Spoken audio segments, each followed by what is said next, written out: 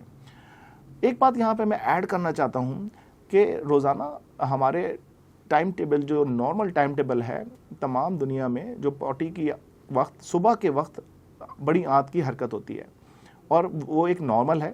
جب ہم کھانا کھاتے ہیں تو وہ گرائنڈ ہو کے بالکل باریک لیس دار مادے میں تبدیل ہو کے چھوٹی آنت میں جاتا ہے اور وہاں سے وہ بڑی آنت میں جاتا ہے. بڑی آنت اس کو رکھتی ہے اور اس میں سے جو ایکسیسو چیزیں پڑی ہوتی ہیں لائک پانی یا کچھ اور چیزیں وہ وہاں سے ایبزارب کر لیتی ہے اور پھر ایک ٹائم دن میں آنتیں موو کرتی ہیں جس کے ساتھ میں پخانہ 300 گرام یا 400 گرام پخانہ آ سکتا ہے. اب اگر یہی آنت دن میں 2 3 دفعہ موو کرنا شروع ہو جائے تو یہ اس کی وجہ نفسیاتی یا ذہنی یا کچھ اور بھی ہو سکتی ہے. تو اس لیے اس کو ہم آنتوں کی حرکت کی بے ترتیبی, آنتیں تیز یا سست ہو جاتی ہیں. سو گٹ برین کنیکشن, دماغ اور آنتوں کے درمیان اعصابی رابطے میں خرابی اس کا باعث ہو سکتا ہے. مائکرو بایومز کا بگاڑ, آنتوں میں فائدہ مند نقصان دہ جراثیم کا توازن بگڑ سکتا ہے تو اس کے ساتھ میں یہ پرابلم ہو جاتی ہے. ذہنی دباؤ, anxiety and depression I B S کو بگاڑ پیدا کر سکتی ہے. ہاضمے کی نالی میں انفیکشنز, بعض اوقات کسی وجہ سے وائرل یا بیکٹیریل انفیکشنز کے بعد بھی آئی بی ایس ہو سکتا ہے. لائک آپ ناردرن ایریاز گئے, اس کے بعد آپ کو اچانک موشنز لگے اور اس کے بعد وہ موشن ٹھیک ہی نہ ہوئے, اس کو ہم پوسٹ انفیکشس آئی بی ایس کہتے ہیں. خوراک سے حساسیت, دودھ, گندم, چینی یا مسالہ دار اشیاء سے علامات یہ بگڑ سکتی ہیں. علی 32 ایئرز سافٹ ویئر انجینئر, پچھلے 2 سال سے ہر روز آفس کے کام میں مشغول رہتا تھا اور اپارا, پیٹ میں درد اور کبھی کبھار لوز موشنز سے پریشان تھا. کئی ٹیسٹ کروانے کے باوجود بھی کوئی بڑی بیماری سامنے نہ آئی تو ایک ماہر گیسٹرونٹرولوجسٹ سے اس نے آئی بی ایس تشخیص کی. تو طرز زندگی میں تبدیلی, خوراک پر کنٹرول اور ہلکی دوا کے ساتھ اب وہ کافی بہتر ہے. اور علاج و احتیاط کی بات کریں تو خوراک میں تبدیلی لائیں, لو فوڈ میپ ڈائٹ اپنائیں. ایسی خوراک جو آنت میں کم سڑتی ہے اور کم گیس بناتی ہے. اس میں ہم ایک سادی زبان میں ہم جو کلینک پہ بھی سمجھا رہے ہوتے ہیں کہ بادی چیزیں نہ کھائیں جو بہت زیادہ گیس بناتی ہے. وہ کون سی ہیں؟ گاجر, مولی, گوبھی, بند گوبھی, شلجم, اس طرح کی چیزیں جو کچی سبزیاں بھی ہم بعض اوقات کھا لیتے ہیں, یا سیب. کیفین, چینی, تلی ہوئی اشیاء کم کریں. دہی, سبزیاں اور فائبر والی غذا زیادہ استعمال کریں. اب جو قبض والے مریض ہیں وہ کیا کریں؟ ذہنی دباؤ کا کنٹرول, مراقبہ, یوگا یا سائیکو تھراپی. اب جس کو اریٹیبل باؤل سنڈروم آئی بی ایس کانسٹیپیشن ڈومیننٹ ہے, اس میں ہم کہتے ہیں کہ آپ زیادہ پانی کا استعمال کریں. دن میں کم از کم 3 سے 4 لیٹر پانی ضرور پئیں تاکہ آنت کی موٹیلیٹی امپروو ہو. ساتھ میں آپ نے زیادہ فائبر کا استعمال کرنا ہے اور جسم کو حرکت دینی ہے. جب آپ زیادہ واک کرتے ہیں, ایکسرسائز کرتے ہیں تو آپ کی آنت کے ساتھ, آپ کے جسم کے ساتھ آپ کی آنت بھی حرکت کرتی ہے. تو constipation dominant irritable bowel syndrome والے پیشنٹس زیادہ پانی, زیادہ فائبر, چھلکا اور ایکسرسائز پہ زیادہ توجہ دیں. اب بات کرتے ہیں ذہنی دباؤ کا مسائل. اس کو اگر کسی کو بہت شدید ذہنی دباؤ ہے تو وہ میڈیٹیشن, یوگا, سائیکو تھراپی کی طرف جا سکتا ہے.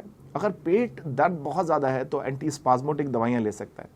کانسٹیپیشن کے لیے آپ لیگزیٹیوز لے سکتے ہیں اور اگر بہت زیادہ موشنز لگ رہے ہیں تو وہ آپ پروبیوٹکس یوز کر سکتے ہیں یا او آر ایس, ہائیڈریشن, پانی کی کمی نہ ہونے دیں. ہلکی پھلکی واک, سائیکلنگ یا تیراکی بیسٹ ہے. اب اس میں یہ ہے کہ کب آپ نے ڈاکٹر سے رجوع کرنا ہے. اگر علامات ہفتوں تک برقرار رہیں, اگر خون آ رہا ہو, وزن تیزی سے کم ہو رہا ہو, آپ کے خاندان میں کسی کو کولوریکٹل کینسر کی ہسٹری ہو، اگر رات کو نیند سے پیٹ کے درد کی وجہ سے جاگنا پڑ جاتا ہے، آئی بی ایس کوئی جان لیوا بیماری نہیں ہے، لیکن یہ آپ کی زندگی کو مشکل ضرور بنا سکتی ہے۔ صحیح معلومات، وقت پر تشخیص اور طرز زندگی میں تبدیلی آپ کو بڑی پریشانی سے بچا سکتی ہیں۔ اگر آپ یا آپ کے کسی قریبی کو ایسی بیماری، ایسی علامات ظاہر ہو رہی ہیں تو ضرور چاہیے کہ ان کو کسی ماہر گیسٹرونٹرولوجسٹ سے مشورہ ضرور کریں۔ آئی بی ایس اور کولوریکٹل بیماریوں کے درمیان فرق سمجھنا بہت زیادہ ضروری ہے۔ آئی بی ایس عام طور پر غیر خطرناک ہوتا ہے، لیکن اگر معمولی علامات غیر معمولی ہو جائیں یا آپ کی عمر زیادہ ہو تو کولونوسکوپی بہت ضروری ہے کروانا۔ اس کے لیے کسی بھی قسم کی شکایت کی تاخیر نہ کریں اور ماہر ڈاکٹر سے ضرور رابطہ کریں۔ صحت ناظرین ایک نعمت ہے اور وقت پر تشخیص زندگی بچا سکتی ہے۔ اللہ تعالی ہمیں صحت عطا فرمائے، آمین۔